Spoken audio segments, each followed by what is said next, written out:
Welcome to today's video. In this video, I'm going to continue looking at algebraic expressions and formula. And in today's video, I'm going to look at solve simple equations using the additive and multiplicative inverse. So watch this video up to the end as I'm going to show you how you can solve equations using additive and inverse and the multiplicative inverse. Okay, so in this video, I'm going to share with you the tools you're going to use, which additive and multiplicative inverse, as well as I'm going to show you how you can use these tools to solve equations. So watch this video up to the end. Let me start by sharing with you what solving equation is, and as well as what solving equation is. So solving equations means finding the missing value. Solving equations means finding the missing value. Then the missing value, the answer you get should make the equation true. The answer you get should make the equation true. Okay, so these are the things you need to bear in mind when you're solving an equation. You're trying to find the missing value, and that missing value, when you find the answer, should make the equation true. Okay, let's go to the tools we use when solving equations. Okay, so tools used to solve equations. Okay, the first tool is multiplicative identity. Multiplicative identity. So when you multiply any number by 1, you get the same number. E.g., 2 multiplied by 1, you get 2. 1 multiplied by 2, you get 2. Or 4 multiplied by 1, you get 4. Or 1 multiplied by 4, you get 4. So when you multiply any number by 1 in any order, you get the answer, which is the same number you have multiplied by 1. Okay, therefore the number 1 is called the identity element for multiplication. So 1 is the identity element for multiplication. Okay. Number 2 is reciprocal of multiplicative inverse. Reciprocal, or not of, should be or. Reciprocal or multiplicative inverse. So this one, reciprocal or multiplicative inverse, is the number when you multiply it with another number, you get the product, which is 1. Now remember, 1 is a multiplicative identity. Okay, so you get the answer, which is 1, which is a multiplicative identity. Okay, so if you multiply 1/3, is the multiplicative inverse of, or reciprocal of, 3. 1/3 is the multiplicative inverse of, or reciprocal of, 3. There where there is of, it should be or, reciprocal of 3. Meaning, when you multiply 3 by 1/3, you get the answer, which is 3 over 3. When you simplify that, you get the answer, which is 1. 3 into 3 will give you 1, so it will be 1. So 1/3 is the multiplicative inverse of, or is the multiplicative inverse, yes, of 3, or it's a reciprocal of 3. Okay. Number 2, additive inverse. Let's look at additive inverse. So additive inverse is any number when you add to another number and it gives you a sum, which is 0. So additive inverse is a number which you add to another number, it gives you the answer, which is 0. For instance, if we add -4 plus 4, give us the answer, which is 0.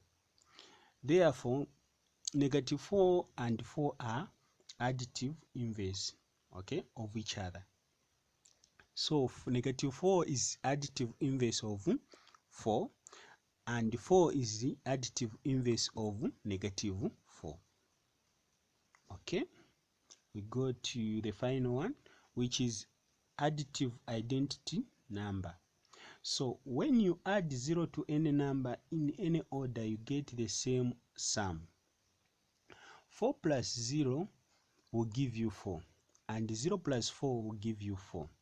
Therefore, the number 0 is called the additive identity number. Okay, so these are basically the tools we use to solve equations. Now let's go to solving equations. Okay, so we are going to use these 3 questions. In these 3 questions, I'm going to use these tools I've talked about. Okay, let's start with question 1. So question 1, we have got 4 plus y is equal to 7.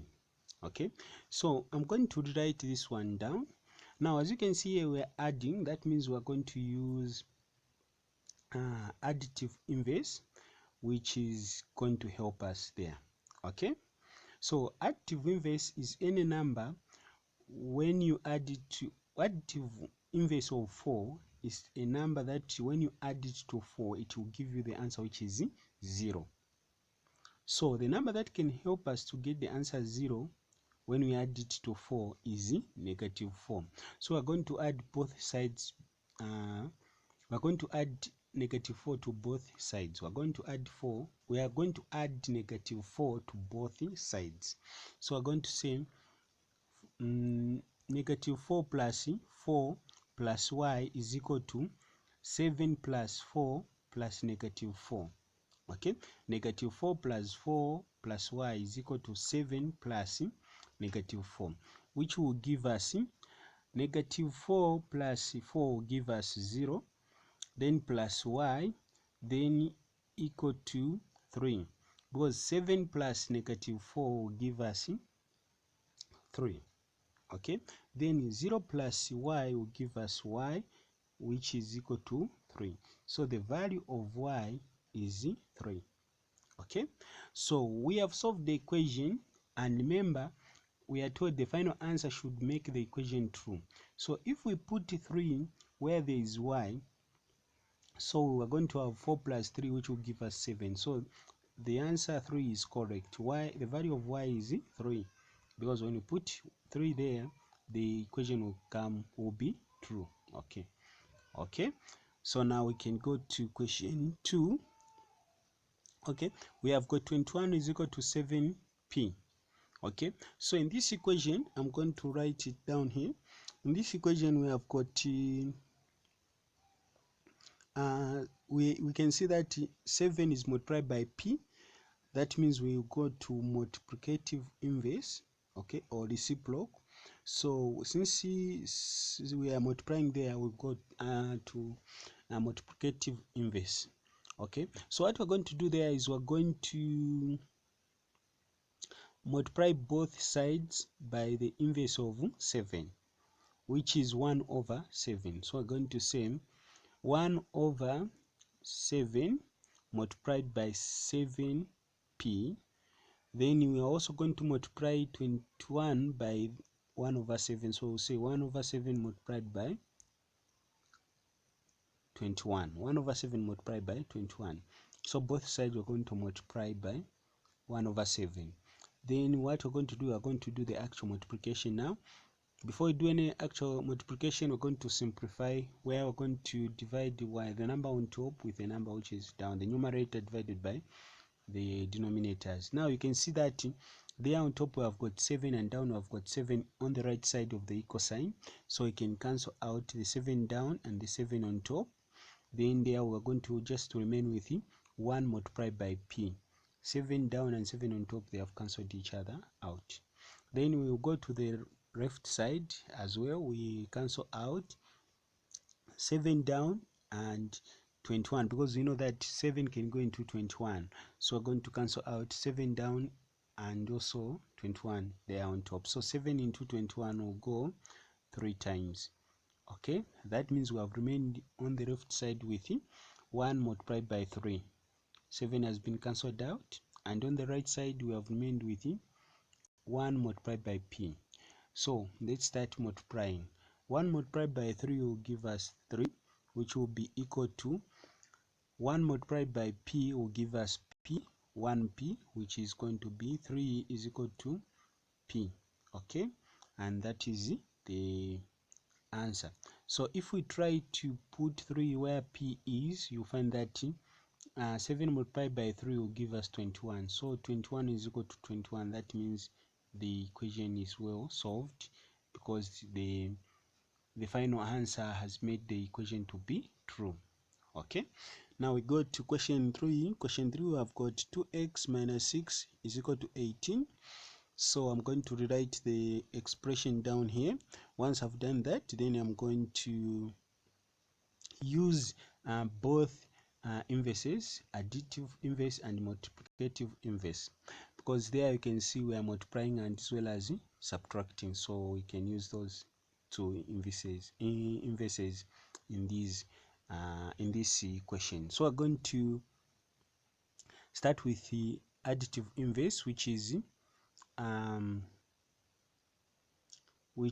we're going to add 6 to both sides. Why? Because we want to remain with x alone on this side of the equal sign. So we'll start by removing any element that does not have x in it.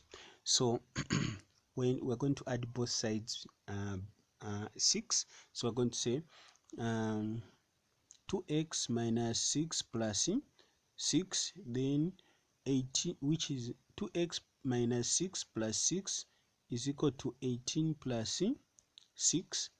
Okay, then we're going to find the answer. So 2x, we're going to write 2x there, then negative 6 plus 6 will give us 0, so we're going to have plus 0, which is equal to 18 plus 6 will give us 24.